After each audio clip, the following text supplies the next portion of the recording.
Aqui é Jordana Ribeiro e eu ajudo mulheres a não deixarem a fibromialgia atrapalhar suas vidas. E hoje eu quero te falar sobre a solução para a sua ansiedade. Inimiga, vilã, assombração, muitas são as formas não tão agradáveis que a ansiedade é vista na vida das mulheres com fibromialgia. Quanto mais conhecemos algo que está presente em nossa rotina, mais somos capazes de agir em nosso favor. E é importante que você entenda quando e como a ansiedade está presente. Porque às vezes pode ser que ela não esteja presente naquele momento e você acha que está. Muitas mulheres confundem o medo e a fissura com a ansiedade, colocando tudo num balaio só. E aí realmente acontece que eles são muito mesmo parecidos, só que não são as mesmas coisas, pode ser parecido. E não tem como você controlar algo que você nem mesmo sabe o que é e nem sabe diferenciar, entende? Então existe muita dificuldade de nomear aquilo que está sentindo e vai nomeando mesmo tudo em ansiedade. Então essa dificuldade de nomear sentimentos é muito comum pelo fato de não sermos ensinadas a isso, ou porque é feio sentir algo negativo, né? Então não, eu não posso sentir isso, eu tenho que estar sempre perfeita. Ou porque se você se expressar, você está sendo rebaixada ou você está sendo vulnerável, né? Então a gente tem que se calar. Só que na verdade, dar nomes para os sentimentos, saber o que você está sentindo e conseguir expressar, faz com que você seja uma mulher muito mais forte e de grande destaque.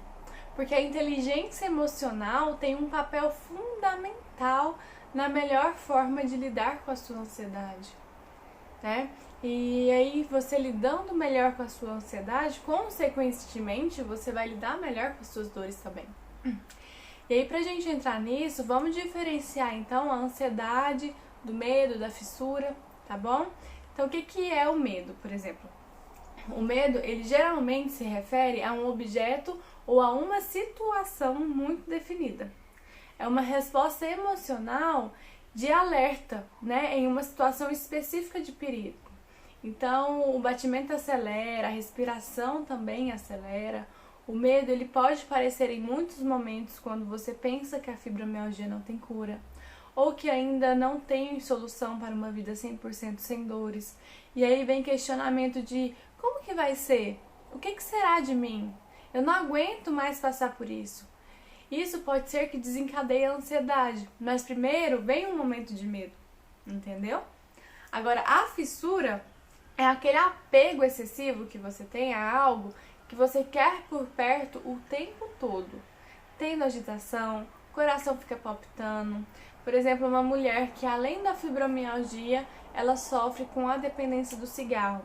Se ela fica sem fumar, o organismo dela que já está dependente dessa substância, reage com suor, com agitação, com taquicardia, pegando o cigarro, né? E aí ela acredita que pegar o cigarro faz com que vai aliviar a dor dela, porque aí ela vai se sentir relaxada. Talvez, no primeiro momento, de forma bem superficial ali, nos 30 primeiros segundos, pode ser que ajude ela. Só que depois disso, desencadeia uma tensão e aí ela gera mais ansiedade, mais dores e aí a bonita da ansiedade chega e fica, né? Então, a ansiedade propriamente dita, ela se caracteriza pela sensação desagradável de tensão e apreensão, fazendo com que um perigo futuro seja antecipado, que pode ou não acontecer ainda esse perigo. E aí a mulher com fibromialgia sente ansiedade, tem uma visão distorcida e negativa de si, vive constantemente preocupada com o futuro, sente sempre que o outro é melhor do que ela, a autoestima dela está lá embaixo, né? E aí o termo preocupação já indica a ação de se preocupar, ou seja, antecipar cargas emocionais que não deveriam ser absorvidas no momento presente, no aqui e no agora. Então a ansiedade ela já é definida como um dos males do século. A mulher, ela vive permeada de sentimentos de urgência, de autocobrança. Elas estão esgotadas de tantas tarefas e informações que devem processar constantemente. E aí é bom eu deixar claro que o sentimento de ansiedade, ela não necessariamente significa um quadro de transtorno psicológico, tá, gente? A ansiedade, ela precisa existir, ela é natural. O problema da ansiedade, ela se encontra quando não estamos em uma situação de ameaça e mesmo assim, nosso corpo reage como se a gente tivesse. Ou então reage como se estivéssemos em uma ameaça maior do que nos encontramos. E aí o corpo, ele vai dando sinais, né? Quando ela traz prejuízo para nossas vidas, é aí que temos que ficar mais antenadas, mais atentas, tá? A ansiedade, ela representa uma realidade frequente nos quadros de doenças crônicas, tendo aí se encontrar bem relacionada com a qualidade de vida. E a fibromialgia frequentemente é marcada por essa realidade, mais do que a depressão até. Tem muitos estudos que falam que aparece mais ansiedade do que depressão nas mulheres. E olha que depressão já é um índice muito grande. E aí a reação de ansiedade está normalmente presente quando a dor ela é desencadeada.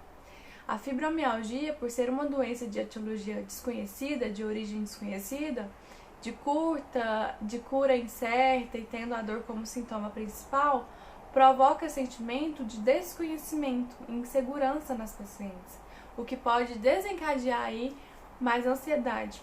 Então a ansiedade, ela aparece geralmente no funcionamento diário da mulher e nos seus vários contextos de vida, como no trabalho, na família, no casamento, na vida sexual. Na parte cognitiva, né, que a ansiedade pode ser marcada aí por alterações a nível da atenção, da memória, da concentração. A nível do trabalho, uma porcentagem considerável de mulheres com fibromialgia modifica o seu estilo de vida, suspendendo ou alterando as suas atividades profissionais. E aí isso vai acarretando consequências a nível financeiro e do seu próprio conceito mesmo em relação a ser capaz, em ser produtiva. Outras limitações são a nível familiar, por exemplo. A disponibilidade para a família, porque muitas se queixam de não conseguir dar atenção aos seus filhos como gostariam, por conta da ansiedade, por conta das dores, ou ainda tem dificuldade de realizar tarefas domésticas, não conseguindo varrer a própria casa, arrumar a cama, lavar vasilha. Então aí pode se estender ao plano conjugal, né? Se relacionando com o cônjuge ali com irritação, gerando brigas, discussões com o marido, né? Vai se estendendo aí, porque aí brigou com o marido, estende para a dificuldade de funcionamento sexual, porque aí essas mulheres, por estarem acostumadas em sentir dor, elas esperam dor no ato sexual.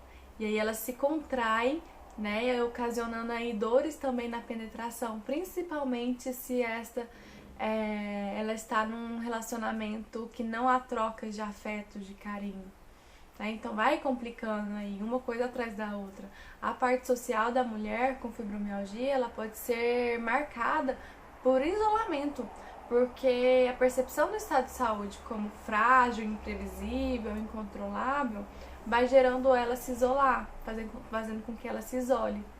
E aí no plano intrapessoal, ela com ela mesma possui um sentimento de insegurança, de frustração, de inutilidade, de alterações com a sua imagem, com o seu conceito de si, com a sua autoconfiança, a autoeficácia, do quanto que ela acredita que ela é produtiva, que ela é eficiente.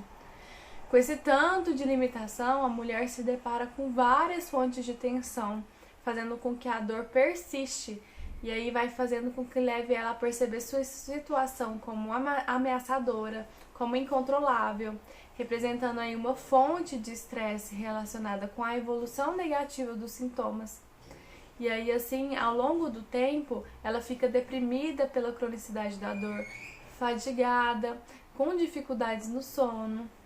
A dificuldade no sono acarreta um aumento da ansiedade, de estresse, de contração muscular, que por sua vez acentua a dor, gerando um ciclo sem fim de maior vulnerabilidade para um sono não reparador. Pensa se não é sofrimento tudo isso que eu tô falando. Ainda tem uns bonitos que fala que a mãe é sua. Nossa, dá uma revolta isso, mas olha o tanto de coisa que você passa. E aí, voltando aqui ao nosso raciocínio, você já percebeu que a dor crônica e a ansiedade, ela mantém uma relação bidirecional, em que as características e as especificidades da dor conduzem a um aumento de ansiedade. E aí a ansiedade pode reverter num aumento de percepção de dor, porque ela está mais ansiosa, ela percebe que tem mais dor do que ela sentia antes. Quando há uma maior percepção de interferência da dor na vida dessa mulher, há uma diminuição de seu autocontrole, prejudicando aí sua forma de lidar com a fibromialgia. Segundo muitos estudiosos, as pacientes com fibromialgia apresentam aí níveis mais altos de dor, de ansiedade, de depressão, também uma maior tendência de focalizar nos sintomas corporais, uma pior qualidade de vida em comparação com as mulheres que não têm fibromialgia. Então, fatores aí avaliativos, como por exemplo, os pensamentos negativos, influenciam a forma com que essa mulher lida com a dor, influencia diretamente, tá? Então, a cronicidade da dor motiva geralmente pensamentos negativos concentrados nessa dor, ou em aspectos relacionados que, em conjunto com outros aspectos psicológicos e fisiológicos, podem aumentar aí a persistência dessa dor, interferindo aí nos domínios emocionais, né, na forma com que ela lida com as suas emoções, no controle das emoções, no controle comportamental também, como que ela vai reagir. Esses pensamentos são automáticos, né, e debilitantes. Aumenta a ansiedade e a dor na medida em que se concentram na catástrofe, no ressentimento ali, estruturando uma realidade fatalística e negativa ali, na qual a pessoa se sente injustiçada e impotente. E aí a falta de otimismo quanto ao processo de recuperação, junto com as crenças disfuncionais quanto a seu estado de saúde, né, evolui com medo constante da dor e a focalização mental da dor. Então, que acarreta aí um sofrimento, uma ambiguidade, uma preocupação somática, uma catastrofização, uma desmoralização, culpabilidade, hostilidade com ela mesma, ansiedade, depressão. Então, essa resposta emocional face à dor tende a ser desadaptativa e procurar ajuda pode tornar-se uma rotina, levando essa mulher a dedicar exclusivamente a comportamentos relacionados com a dor, havendo aí um aumento na frequência de sintomas ansiosos. Ela passa a focar tanto na dor que ela só pensa em dor, e aí ela fica ansiosa, ela vai tendo mais dor ainda, e aí fica um ciclo sem fim, como a gente viu. E a presença da ansiedade pode ir aí influenciando na percepção da dor, diminuindo o limiar dela, vai aumentando o número de sintomas físicos associados à fibromialgia. Então, gente, a gente precisa saber controlar a ansiedade, que a gente vai ver aqui agora. Dessa forma, a ansiedade aí vai fazendo com que as fibromialgicas percebam suas sensações de forma muito intensa e muito perturbadora. Agora, se ela controla, aí é mais assertivo, mais saudável. A relação entre a ansiedade e função física, a dor corporal, o comportamento social e a falta da vitalidade, do sentimento de vitalidade, tem um papel fundamental nesse controle, né? Porque aí ela vai desencadeando diversos outros sintomas. Assim como as pacientes apresentam menos dor quando comparadas a pacientes com artrite, reumatoide, elas apresentam mais ansiedade, porém elas são cometidas por mais disfunções físicas também. Então isso explica o porquê das fibromialgicas apresentarem frequentemente queixas somáticas, como dores de cabeça, a cefaleia, a parestesia. Aí a gente entra num conceito que tem dois tipos de ansiedade, que é a ansiedade estado e a ansiedade traço, que os sintomas de ansiedade atuais, conhecidos também como ansiedade estado, se referem a um estado emocional transitório e consciente que flutua ao longo do tempo associado a sensações desagradáveis de tensão, nervosismo, preocupação e um aumento da atividade no sistema nervoso simpático. Já a ansiedade traço, ela se refere às diferenças individuais relativamente estáveis com respeito à ansiedade. São as tendências de reação à situação percebidas como ameaçadoras que cada mulher desenvolve a partir de suas experiências pessoais. A mesma tendência caracteriza aí as mulheres hipersensíveis aos estímulos e psicologicamente mais reativas. Então, o desenvolvimento do traço de ansiedade e a sua manutenção estão diretamente relacionados às experiências passadas da mulher. Sua percepção das mesmas, com ela mesma, condicionamento resultante dessa experiência que ela já teve. Toda essa situação faz lembrar da história do camponês. Não sei se você já escutou a história do camponês. É a história sobre um camponês que sobrevivia vendendo água para o mercado. Ele colocava água que vendia em 10 jarros. E aí todas as manhãs pendurava uma vara em suas costas e colocava um jarro de cada lado. Depois de encher os jarros, o camponês levava aí para o centro da aldeia, onde vendia água. No entanto, existia um pote rachado desses 10, O camponês, porém, ele não deixava de utilizar esse pote. Inclusive, ele optava por usá-lo na primeira viagem do dia ao poço, junto com um pote em boas condições, cada um pendurado de um lado da vara. Logicamente, quando o camponês chegava ao mercado, grande parte da água do pote rachado já havia esvaziado, Dessa maneira, ele conseguia cumprir metade do que foi acordado, ganhando apenas pelo pote que não desperdiçava água. Aí os outros potes, percebendo a situação, começaram a conversar entre si. Eles não conseguiam compreender a atitude daquele camponês, a atitude daquele homem. Ele estava perdendo a oportunidade de ganhar mais dinheiro optando por usar um pote danificado. No meio dessa situação, o pote rachado começou a ficar triste, se questionar, se sentir envergonhado. Afinal de contas, ele esteve com o camponês por muitos anos, sempre cumprindo a sua função, com excelência, ajudando, conseguindo ganhar o dinheiro dele, com dignidade, até que apareceu um defeito no seu corpo.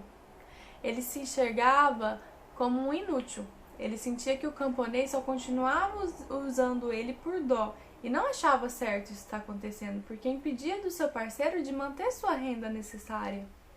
E aí o questionamento permanecia.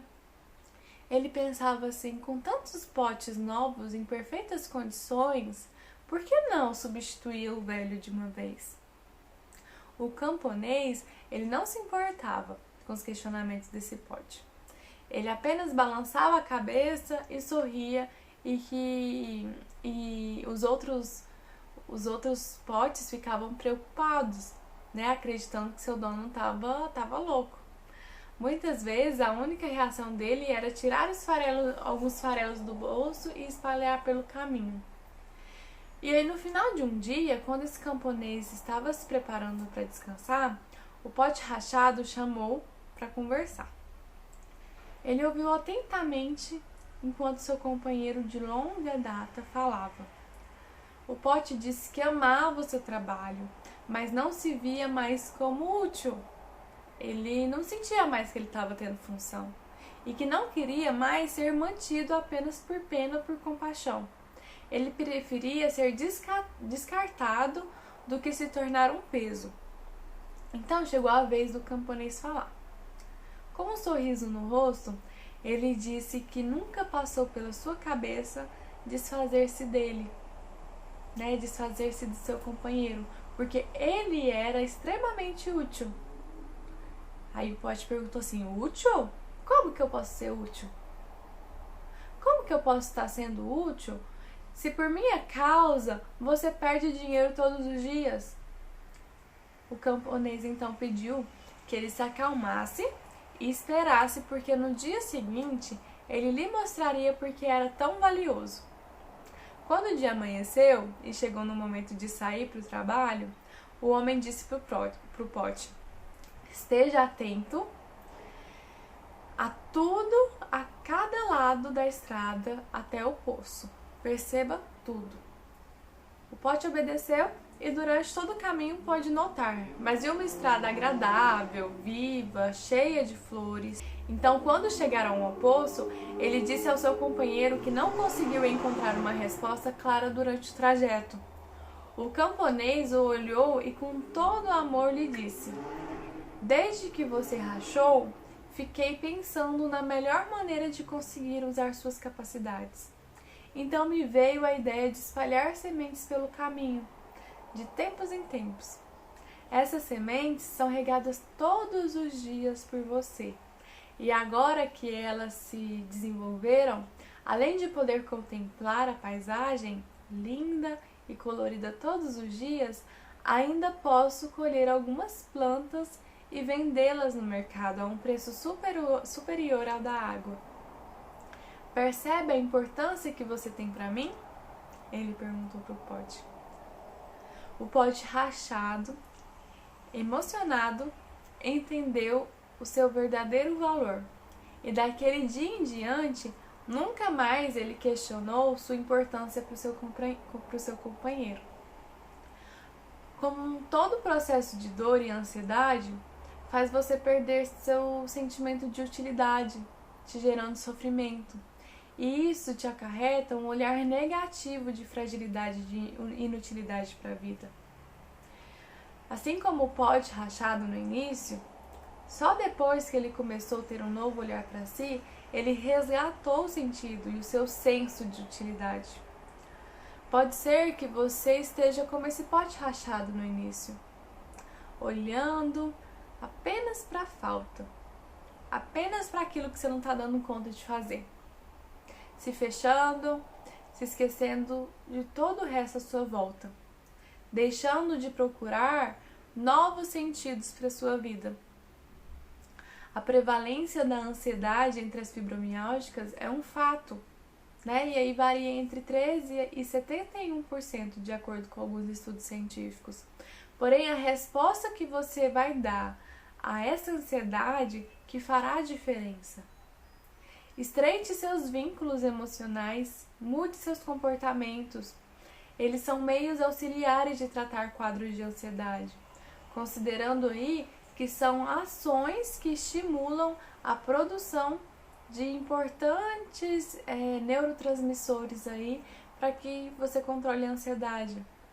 Você ter alguém para poder confiar e contar, seja uma amiga, um amigo, seu marido ou algum familiar que te entende, é de grande valia para construir aí laços que te façam sentir que tem um suporte.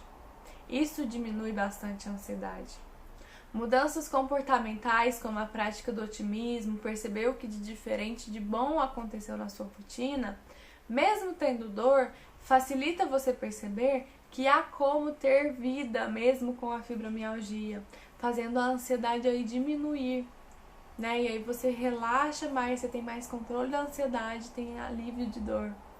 Reconheça que a ansiedade, ela é um mecanismo natural do seu corpo e que ela é importante para, por exemplo, estarmos alerta para fazermos um bom trabalho, nos dedicarmos a algo, né? Se você a ver como inimiga, vai ser difícil dominar, vai ficar no embate, entende?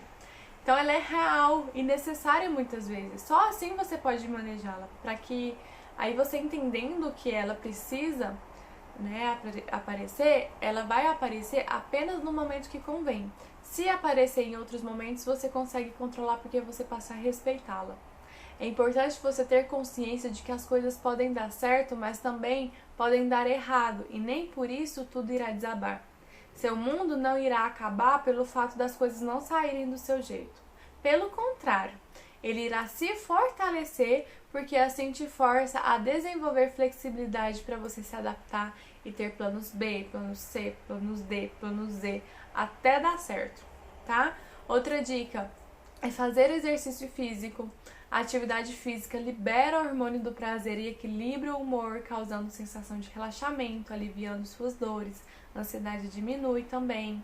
Fica atenta a seu humor, tá? Durante o dia. Se questione quais são os motivos que a fazem sentir dessa forma, angustiada, triste, para baixo. E aí começa a racionalizar, começa a criticar, tá? Evite também alimentos que estimulam a ansiedade, como cafeína, álcool, gorduras saturadas, né, produtos industrializados. Aprenda a comer bem de forma saudável para controlar o corpo. Né? Muito açúcar também vai te deixar muito agitada. Se eu como açúcar, eu fico super agitada. Então, se eu sei que eu não quero sentir ali a ansiedade, então eu reduzo o açúcar. Se informar é a melhor forma, né, de você também lidar. Conversar sobre sua ansiedade, evitar pessoas negativas que transformam a ansiedade em um monstro é uma coisa muito efetiva também. Ter um apoio psicológico, né, que irá te ajudar a se conhecer, entender seus medos e preocupações para você conseguir lidar com cada um deles, é excelente. Com apoio psicológico, você irá aprender também técnicas que poderá se auto-aplicar, conseguindo administrar sua ansiedade de forma que você a domine e não o contrário. Inclusive, o programa Fibra Mulheres, ele trabalha para facilitar esse caminho de domínio de si e da fibromialgia para as mulheres. Cobre menos de si. Não existe ninguém perfeito. Permita-se errar de vez em quando. Tudo é aprendizado. Somos humanos. E nem sempre a gente vai acertar. Pratica um yoga, uma meditação, né, para você se centrar, se perceber. São excelentes ferramentas para você se conectar mais com o presente, deixar com que as coisas fluem de forma mais natural. Saiba respirar, porque são coisas que a gente nem sempre sabe fazer. Respiração, né? Técnicas de respiração em momentos de nervosismo, irritação, contribui muito para amenizar ou até mesmo prevenir sintomas de ansiedade e te tranquiliza. Quando respiramos corretamente, estamos oxigenando o cérebro e todo o nosso organismo, conseguindo um equilíbrio e vendo de forma mais clara o que está acontecendo conosco. Comece a incluir esses itens hoje na sua vida e experimente, tá? Você não precisa fazer tudo de uma vez. Vai experimentando, sem cobrança. A ansiedade, ela é sim prejudicial para o controle da dor. Mas você viu que a boa notícia é que você é muito bem capaz de controlá-la para finalmente controlar sua dor. Comece hoje. Comece hoje do jeito que você achar melhor. Um passo de cada vez. Tá bom? Beijo grande, até o próximo vídeo.